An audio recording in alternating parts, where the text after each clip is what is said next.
በፍቅርሽ ቀለበት ቃል ኪዳን ታስሬ ዛሬም አይሻለሁ ሌሊት ሌሊት በልሜ። ማይክል ጃክሰን በድጋሚ መልእክት አስተላልፏል። ቤተሰብ ላይክ፣ ሸር፣ ሰብስክራይብ እያረጋችሁ የዛሬውማ የተለየ ፍቅር ነው ማለት ነው። ምን አለመሰላችሁ እንግዲህ በሙዚቃዬ እየዘፈነላት ነው። ልባም ሴት ፍቅር ያንሳታል ብለዋል ማለት ነው። እንግዲህ ለልባም ሴቶች በሙሉ ይሄ ቪዲዮ ይድረስ ማለት ነው። እንግዲህ ለሄርሜላ የገለጸላት ሄርሜላ ልባም ሴት ናት። በቃ ፍቅርም ሲያንሳት ነው። እኔ ለሷ ፍቅር ብሰጣት አይግረማችሁ፣ አይደነቃችሁ በማለት ነው።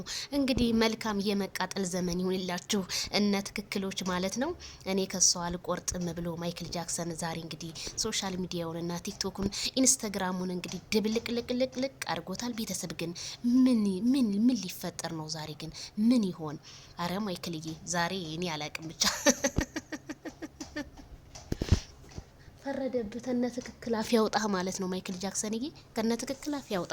ደግሞ ሲያምርባቸው አቤት ስታይል! አይ ሄርሜላ ፎቶ አነሳስኮ ነንበሯ ናት ሄርሜላ። ከረሚላ የሆነ ከረሚላ ብዬሻለሁ። ምክንያቱም አነጋገርሽ በሙሉ ከረሚላ ነው። በቃ የሆነ እርግት ያልሽ በቃ ልክ እንደ እርጎ የረጋሽ ነሽ፣ እርግት ያልሽ ነሽ። እና ማይክል ጃክሰን ታዲያ ልባም ሴት ብሎሻል ማለት ነው። አረ ማይክል ጃክሰን ለሄርሜላ እኮ አሳሳም ብትሉ ፍቅር አሰጣጥ ብትሉ ያለው በጣም ልዩነት